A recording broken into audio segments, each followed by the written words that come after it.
अस्सलाम वालेकुम friends, welcome to KHR services. हम साकिब रहमान और आज हमारा है जी ई कॉमर्स कोर्स का लेक्चर नंबर 8 और जिसमें मैं आपको शॉपिफाई की बेसिक्स के हवाले से बताऊंगा। लास्ट लेक्चर में मैंने आपको बताया था कि शॉपिफाई क्या होता है, उस पर मैंने इन डेप्थ आपको बताया था कि बाकी आप लास्ट वीडियो देख लें, अगर आपने मिस कर लिया तो उसको चेक कर लें। बाकी आज हम जो है शॉपिफाई की मेन्यू के बारे में बात करेंगे, मेन्यू को डिस्कस करेंगे कि मेन्यू में जो जो ऑप्शंस हैं, जो आइटम्स हैं, उनका क्या काम है और वो क्या कर सकते हैं जी। तो हम आ गए शॉपिफाई के डैशबोर्ड पे। कल लास्ट वीडियो में आपने देखा था कि मैंने अकाउंट बनाया था और उसमें तीन दिन जो है वो हमें दिए गए थे ट्रायल में। तो अभी वो उन 3 दिनों में से एक ख़त्म हो गया तो 2 दिन बच गए और उसके बाद फिर हमें पेड ट्रायल मतलब पेड 1 मंथ के लिए ट्रायल लेना पड़ेगा।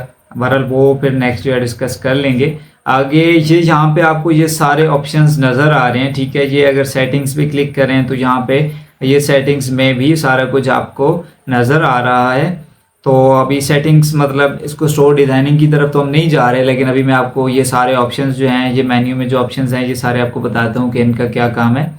तो यहाँ पे होम है, तो यहाँ पे ये आपको इधर एक बड़ा सा ग्राफ बना हुआ नज़र आएगा। जब आपका स्टोर चल पड़ेगा तो यहाँ पे आपको एनालिटिक्स मतलब मिलेंगी कि कितना रेवेन्यू आपका आ गया है, कितने ऑर्डर्स हैं, वो सब कुछ यहाँ पे आएगा।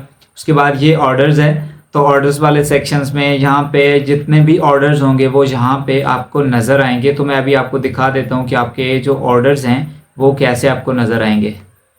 तो ये यहाँ पे ये आपको ऑर्डर्स वाला सेक्शन नज़र आ रहा है जी। यहाँ पे ये सारे ऑर्डर्स आपको नज़र आ रहे हैं कि ये फुलफिल्ड हो गए हैं, ठीक है। तो इनमें से जो अनफुलफिल पड़ा होगा वो भी आपको नज़र आएगा कि कौन सा ऑर्डर जो है वो अनफुलफिल है। तो यहाँ पे जब आप अनफुलफिल पे क्लिक करेंगे तो यहाँ पे देख लें कि कोई भी ऑर्डर जो अनफुलफिल नहीं है, लेकिन अगर अनफुलफिल पड़े होंगे तो वो यहाँ पे आपको नज़र आएंगे कि कौन से ऑर्डर जो हैं वो अनफुलफिल हैं। और यहाँ पे ये नेक्स्ट है जी अनपेड। तो ऐसे ऑर्डर्स जिन्होंने अभी पे नहीं किया लेकिन ऑर्डर प्लेस कर दिया, हालांकि ये जो ऑनलाइन इंटरनेशनल स्टोर्स होते हैं यहाँ पे तो कैश ऑन डिलीवरी वाली सहूलत नहीं होती, तो ये तो यहाँ पे इम्पॉसिबल है। लेकिन पाकिस्तान में कैश ऑन डिलीवरी चलता है, तो यहाँ पे अनपेड में बहुत सारे ऑर्डर्स आएंगे जो कि अनपेड होंगे अगर आपने वो कैश ऑन डिलीवरी सेट किया होता। ओपन का मतलब होता है कि जो ऑर्डर्स आपके आए हुए हैं, ठीक है, मतलब वो अनफुलफिल पड़े हैं या फुलफिल हो गए हैं, तब भी आपने सेटिंग्स बनाई हुई है कि उनको आर्काइव नहीं करना, तो वो आपके पास ओपन पड़े रहेंगे। अदरवाइज़ ये सारे जो हैं आर्काइव हो गए हैं तो ये सारे यहाँ पे आर्काइव में मूव हो जाएंगे, ठीक है। तो ये यहाँ पे आपको सारे नज़र आ रहे हैं, ठीक है। तो लुक्स ड्राइवन सेल्स ये एक ऐप है, इसके हवाले से हम नेक्स्ट डिस्कस करेंगे कि लुक्स क्या चीज़ है। तो यहाँ पे ड्राफ्ट्स, तो ड्राफ्ट्स में ऑर्डर्स कौन से होते हैं कि जो ऑर्डर फॉर एग्जांपल आपने क्रिएट किया, आपको कुछ ऐसे भी स्टोर्स होते हैं, कुछ क्लाइंट्स ऐसे होते हैं जो कि फ़ोन पे भी ऑर्डर्स एक्सेप्ट करते हैं, ठीक है। तो अगर आप फ़ोन पे ऑर्डर्स एक्सेप्ट करते हैं तो यहाँ पे आपने ऑर्डर्स क्रिएट कर दिया, कस्टमर का नाम लिखा, उसकी एड्रेस वगैरह लिखा, उसका जो प्रोडक्ट वो परचेज़ करना चाहते हैं वो लिखा, उसके बाद आपने उसको ऐसे ही रहने दिया, उसको मतलब ऑर्डर क्रिएट नहीं किया, आपने उसको स्किप कर दिया, ठीक है। तो वो आपका ड्राफ्ट में पड़ा रहेगा जब तक आप उसको नेक्स्ट क्रिएशन की तरफ नहीं लेके जाएंगे। जब तक आप उसको पेड है, मार्क एज पेड या ऐसे नहीं करेंगे ना, तो वो तब तक इस ड्राफ्ट वाले सेक्शन में पड़ा रहेगा, ठीक है। तो नेक्स्ट है जी शिपिंग लेबल्स। तो यहाँ पे shipping labels, create a Shopify shipping label to get started. Shipping labels you purchase on Shopify will appear है।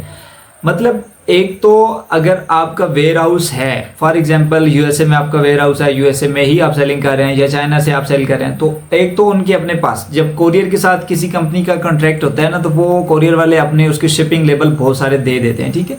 तो वो ट्रैकिंग जो उस पर ट्रैकिंग नंबर लिखा होता है, अक्सर आपने यहाँ पे भी देखा होगा कि दराज वाले जो हैं जब आप रिटर्न वगैरह करना होता है तो वो आपको एक ट्रैकिंग आईडी दे देते हैं जो कि आपको वहाँ से टीसीएस या उनका जो भी कोरियर लेपर्ड है जहाँ पे आपने वो पेस्ट करके अपने बॉक्स के ऊपर तो वो वापस सेंड करना होता है, तो वो प्रीपेड होते हैं, ठीक है। तो आपके पास जो शिपिंग लेबल आप क्रिएट करेंगे तो वो अगर शॉपिफाई से क्रिएट करते हैं तो फिर तो ठीक है, ये शॉपिफाई वाला लेबल जो है आप क्रिएट करेंगे, ये इसकी पेमेंट जो है चार्ज करेगा। उसके बाद वो लेबल जो है आप अपने बॉक्स पे लगाएं, वो आप कोरियर को दे दें, कोरियर वाला आपसे पैसे नहीं लेगा बल्कि वो शॉपिफाई से लेगा, ठीक है। तो लेकिन बहुत सारे बिजनेसेस जो हैं वो इस तरफ नहीं जाते, उनका अपना कोरियर वालों से कांटेक्ट होता है। यूएस में अगर बात की जाए तो वहाँ पे यूएसपीएस है, यूपीएस है, या उधर चाइना में बात की जाए तो चाइना से अगर किसी दूसरी कंट्री में जाना है तो वहाँ पे जन ट्रैक है, वो सबसे बड़ा मतलब एक्सप्रेस है। तो वो चलता है। बाकी ये लेबल जो है शिपिंग लेबल्स वगैरह ये इस सेक्शन का नेम है। उसके बाद बहुत ही इम्पोर्टेंट जो ऑप्शन है वो है अबंडेंट चेकआउट्स। अबंडेंट चेकआउट्स क्या होता है कि एक बंदा आया, उसने प्रोडक्ट में अभी आपको लाइव करके दिखा देता हूँ कि क्या बोलते हैं जी, माय हॉबी एक वेबसाइट है, इस पे जाते हैं, मैं आपको दिखाता हूँ कि अबंडेंट चेकआउट जो है वो कैसे काम करता है। तो यहाँ पे फॉर एग्जांपल मैंने इसको ओपन किया, ये प्रोडक्ट है। अब मैंने यहाँ पे ऐड टू कार्ट पे क्लिक किया तो ये देखिए कि साइड से ना कार्ट ड्रॉअर जो है वो ओपन हो गया, ठीक है। तो यहाँ पे 2 प्रोडक्ट्स इसने सेलेक्ट किए हुए हैं, शायद मेरा क्लिक जो है 2 बार हो गया होगा, तो आप इसको एक कर दें। नेक्स्ट जो है ये बोलता है जी चेकआउट पे क्लिक करें, तो मैंने चेकआउट पे क्लिक किया।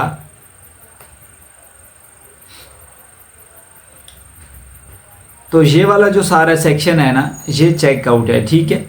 तो इसमें क्या होता है कि कस्टमर जो है वो सारी अपनी डिटेल्स देता है, उसके बाद जो है यहाँ पे वो अपना कार्ड वगैरह की डिटेल्स देता है और वो पे कर देता है। अब फॉर एग्जांपल कोई बंदा आया, उसने यहाँ पे ये मेल लिखी और उसके बाद बाकी सारी डिटेल लिखी, ठीक है। तो उसने सिटी भी लिख दी, पोस्टल कोड भी लिख दिया, मतलब कुछ भी डिटेल्स।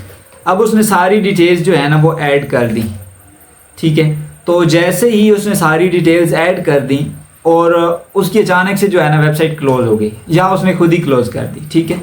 अब ये मैंने यहाँ पे मैंने जब कार्ड की इंफॉर्मेशन नहीं दी, लेकिन मैंने यहाँ पे ईमेल भी दे दिया, उनको फ़ोन नंबर भी दे दिया, ठीक है। तो अब यहाँ पे जब मैं क्लोज़ कर दूंगा ना तो ये अबंडेंट चेकआउट हो गया कि एक बंदा चेकआउट पे गया, उसने अपनी इंफॉर्मेशन ऐड की या इंफॉर्मेशन नहीं ऐड की तो भी वो चला गया। लेकिन ये यहाँ पे जो आपको इन्फॉर्मेशन मिलेगी ना ये तभी मिलेगी कि जो लोग चेकआउट पे आए और उन्होंने चेकआउट पे अपनी इन्फॉर्मेशन दी और फिर जहाँ से चले गए, ठीक है। तो ये सारी इन्फॉर्मेशन आपको मिलेगी। फॉर एग्जांपल अभी हम इसको क्या कर सकते हैं, ये देखिए ये चेकआउट है, अबंडेंट चेकआउट।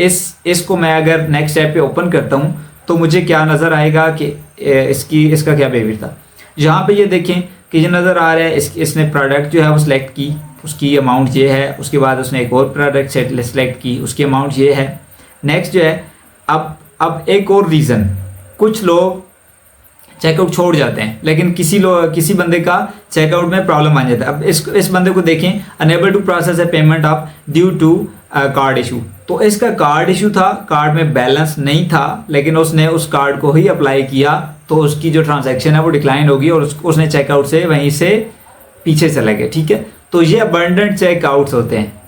तो आपको रीज़न पता चल गया कि यहाँ पे इसने चेकआउट क्यों अबंडेंट किया, इसने चेकआउट क्यों छोड़ा। अब नेक्स्ट हम इसको अगर चेक करते हैं कि इसने क्यों छोड़ा तो ये भी पता चलेगा कि इसने क्यों छोड़ा, ठीक है। तो इसने विदाउट एनी रीज़न जो है वो उसको पेज को क्लोज कर दिया। तो इसको रिमाइंडर के लिए हमारे पास ईमेल मार्केटिंग होती है, फ़ोन होता है, तो वो सारी जो हैं वो सेपरेट चीज़ें हैं, उनको फिर हम इंशाल्लाह डिस्कस करेंगे, ठीक है।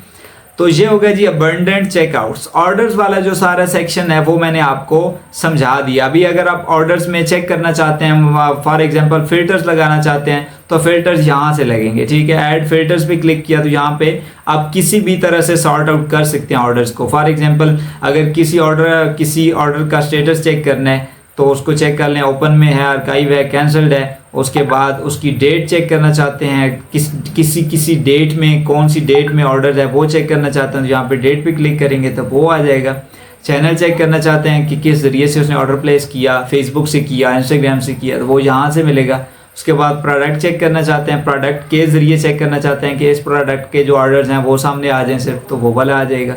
एड्रेस वैलिडेशन, किसी का एड्रेस का मसला है तो वो वाला आ जाए। फॉर एग्जांपल ये वाला जो आइकन नज़र आ रहा है इसका मतलब है this order might be fraud है। तो ये फ्रॉड डिटेक्शन जो सेटअप लगे होते हैं शॉपिफाई के, वो खुद ही बताते हैं कि फ्रॉड का मसला है। तो ये हाई रिस्क ऑर्डर है, इसको रिकमेंडेशन होती है कैंसिल कर दिया जाए। ये यहाँ पे ये जो साइन है इसका मतलब होता है कि इसका एड्रेस जो है वो उसमें मसला है, तो आप कस्टमर से कॉन्टेक्ट करें, वो अपना एड्रेस जो है चेक करें। यहाँ पे ये चार्जबैक ओपन है तो मतलब ये चार्जबैक कस्टमर ने ओपन कर दिया कि इन्होंने हमें शिप नहीं किया, जो कोई भी फ्रॉडलेंट हो सकता है। ऑलरेडी हमने इसको फुलफिल कर दिया, शिप कर दिया, लेकिन फिर भी उसने चार्जबैक ओपन कर लिया, तो इसको फिर हैंडल करने के डिफरेंट तरीके हैं, ठीक है। तो ये यहाँ पे आपको सारी चीज़ें नजर आ गई। नेक्स्ट है हमारे पास प्रोडक्ट्स।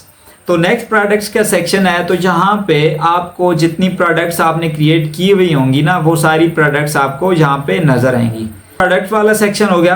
अब यहाँ पे एक्टिव लिखा हुआ है तो एक्टिव पे क्लिक करेंगे, जो प्रोडक्ट्स आपकी लाइव है ना वो यहाँ पे आपको नजर आएंगी, ठीक है। लेकिन अगर आप जब ड्राफ्ट्स पे क्लिक करेंगे तो ड्राफ्ट पे वो वाली प्रोडक्ट सिर्फ आएंगी जो कि आपने लाइव नहीं की बल्कि सिर्फ बनाई हुई हैं, उनमें कुछ चेंजेस रहती हैं जो भी मतलब आपने लाइव नहीं की तो वो यहाँ पे आएंगी। आगे आर्काइव्ड है तो आर्काइव में वो वाली आएंगी जो आपने आर्काइव कर दी है, मतलब आप उनको दोबारा से चलाना नहीं चाहते या किसी रीज़न की वजह से आपने उनको साइड पे कर दिया कि जब ज़रूरत पड़ी हम इनको फिर से लाइव कर देंगे। नेक्स्ट है जी कलेक्शंस। तो यहाँ पे आपने कलेक्शंस बनानी है, कैटेगरीज बनानी है। आपके पास आपके स्टोर में डिफरेंट काइंड ऑफ प्रोडक्ट्स हैं, शूज़ हैं, क्लॉथेस हैं, उसके बाद स्पोर्ट्स हैं, वुमेन एसेसरीज हैं, ब्यूटी प्रोडक्ट्स हैं। तो ये फॉर एग्जांपल आपका एक बड़ा जनरल स्टोर है तो आपने उनकी सबकी कलेक्शंस बनानी है, तो यहाँ पे कलेक्शंस आप बनाएंगे। यहाँ पे कलेक्शंस आपने बनाई, आप जब आप किसी प्रोडक्ट को कलेक्शंस जो है वो असाइन कैसे करेंगे वो इंशाल्लाह नेक्स्ट वीडियोस में मैं आपको बताऊंगा कि वो आपने कैसे असाइन करनी है। तो यहाँ पे आप कलेक्शंस जो है वो बना सकते हैं। आप कलेक्शंस कैसे क्रिएट की जाती है, मैंने यहाँ पे कलेक्शंस पे क्रिएट पे क्लिक किया, मैंने यहाँ पे लिखा जी स्पोर्ट्स, तो यहाँ पे मैंने कलेक्शंस पे सेव कर दिया, ठीक है। तो बाकी आप यहाँ पे डिस्क्रिप्शन इसकी अच्छे से ऐड करें। यहाँ पे प्रोडक्ट्स जो हैं आपने ऐड करनी है कि कौन सी प्रोडक्ट जो है आप इसमें ऐड करना चाहते हैं। फॉर एग्जांपल मैं यहाँ से एक प्रोडक्ट जो है मैंने यहाँ पे ऐड कर दी, तो ये प्रोडक्ट जो है अब इसमें इस कैटेगरी में इस कलेक्शन में आ गई है, ठीक है। तो कलेक्शन को अगर आप इमेज देना चाहते हैं तो यहाँ पे आप वो इमेज दे दें, ठीक है। तो यहाँ पे ये कलेक्शन आपकी बन गई और यहाँ पे ये SEO वाइज बहुत अच्छा होता है कि आप कलेक्शंस को जो है ना टेक्स्ट दे दें अच्छी तरह से, या फिर आपकी अगर थीम अच्छा है आपके पास तो फिर आप उसको भी ना अच्छी तरह से यहाँ पे टेक्स्ट दें, कॉपी राइटिंग का इस्तेमाल करें ताकि लोगों को कन्विंस किया जाए। मतलब SEO पर्सपेक्टिव से भी अच्छा होता है लेकिन लोगों को कन्विंस करने के लिए भी अच्छा होता है। तो यहाँ पे इन्वेंट्री है जी, इन्वेंट्री यहाँ पे आपकी जितनी प्रोडक्ट्स होंगी उनकी आगे इन्वेंट्री लिखी होगी कि कौन सी प्रोडक्ट की कितनी इन्वेंट्री मौजूद है आपके स्टोर में, आपके वेयर हाउस में, आपके जहाँ से भी। तो ये आप अपने फ़ायदे के लिए लिख सकते हैं कि आपको पता होना चाहिए कि कौन सी प्रोडक्ट की कितनी इन्वेंट्री बाकी है ताकि कोई मसला ना बने, स्टॉक आउट होने से पहले पहले आपको पता चल जाए और आप अपने क्लाइंट को बता सके। तो ये बहुत अहम काम होता है इन्वेंट्री का ख्याल रखना। तो जहाँ पे मैंने यहाँ पे अब अवेलेबल मैंने जहाँ पे फॉर एग्जांपल 100 कर दी, तो ये बोलता है जी कि ऑन हैंड 100 हैं, कमिटेड 0, अनअवेलेबल 0। तो मतलब अब यहाँ पे ये चेक करें कि अवेलेबल 100 हो गई, ठीक है। तो आपको मतलब पता चल गया कि आपके पास 100 अवेलेबल हैं। अब ऑन हैंड का लिखने का क्या मतलब था जी कि ऑन हैंड इसमें कितनी है, इसमें भी 100 आ गई। अब कमिटेड का मतलब क्या है जी, अब अनअवेलेबल का मतलब क्या है। जब आप अनअवेलेबल पे क्लिक करेंगे तो ये आपको बताएगा inventory that's not available for sale और कमिटेड टू एन ऑर्डर। तो ये तो अनअवेलेबल का होगा। अनअवेलेबल उसमें ब्रोकन जो प्रोडक्ट्स होती हैं या किसी वजह से उनमें कोई नुक्स है तो वो सेलिंग के काबिल नहीं है, वो शिपेबल नहीं है, तो उनको आप साइड पे कर दें। यहाँ पे नोट कर दें कि इतनी प्रोडक्ट्स की क्वांटिटी जो है वो ख़राब है, ठीक है, तो आप उस पर साइड पे कर दें। कमिटेड जो है inventory that's part of an unfulfilled orders. आपके पास जो ऑर्डर्स प्लेस हुए उनमें से जो अनफुलफिल्ड ऑर्डर्स पड़े हुए हैं वो उनकी जो इन्वेंट्री है वो यहाँ पे आएगी। फॉर एग्जांपल वो 100 हैं तो आप यहाँ पे ये आप इसको एडिट नहीं कर सकते क्योंकि अनफुलफिल्ड ऑर्डर्स जो हैं वो यहाँ पे अगर नहीं होंगे तो यहाँ पे 0 आएगा। तो अब ऑन हैंड क्या बनेगा, अगर आप इस पर क्लिक करें तो ये बताएगा total amount of inventory at a location, this is sum of available, committed and unavailable items. Sum का मतलब क्या है कि अवेलेबल कितनी है उसमें से कमिटेड जो है वो निकल जाएगी और उसके बाद अनअवेलेबल जो है वो भी निकल जाएगी। तो ये ऑन हैंड पीछे कितनी बचेगी वो यहाँ पे आपकी आएगी। फॉर एग्जांपल यहाँ पे कमिटेड 20 है, अनअवेलेबल भी 20 है और अवेलेबल 100 है, तो यहाँ पे आएगा जी 60, ठीक है। तो यहाँ पे ऑन हैंड आपके पास 60 आ जाएंगे। तो ये हो गया जी इन्वेंट्री। आगे जहाँ पे आ रहा है जी परचेज ऑर्डर्स। परचेज ऑर्डर्स क्या होता है, ये अक्सर लोग इसको यूज़ नहीं करते। तो ये सप्लायर से आपने जो चीज़ परचेज़ की उसका ट्रैक करता है कि कितनी क्वांटिटी में आपने परचेज़ की। अब यहाँ पे ऑर्डर क्रिएट कर सकते हैं और उसका ट्रैक आप रख सकते हैं, आप कहाँ पे पहुँच गई, मतलब उसमें कितने पीसेज हमने बाय किए। तो एक सप्लायर का ना पूरी एक यही समझें कि आपकी एक डायरी बन गई है, तो सब कुछ यहाँ पे आपको मिल रहा है। नेक्स्ट जो है जी ट्रांसफ़र्स है।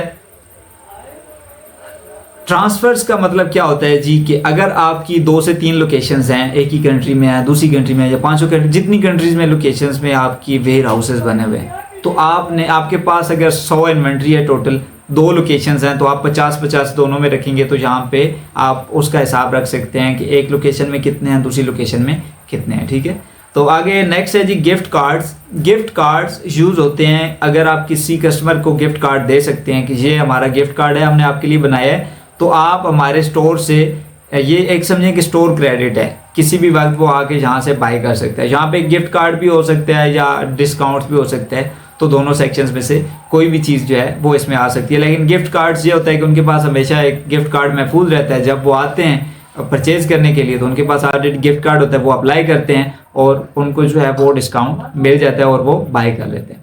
तो वीडियो काफ़ी लंबी हो गई मेरे ख्याल से, ये तीनों पॉइंट्स जो हमने डिस्कस कर लिए ये काफ़ी हैं। उसके बाद नेक्स्ट टाइम जो है नेक्स्ट वीडियो में बाकी सारे पॉइंट्स जो है इंशाल्लाह डिस्कस करेंगे। तो अभी मिलते हैं नेक्स्ट वीडियो में, तब तक के लिए अल्लाह हाफिज़।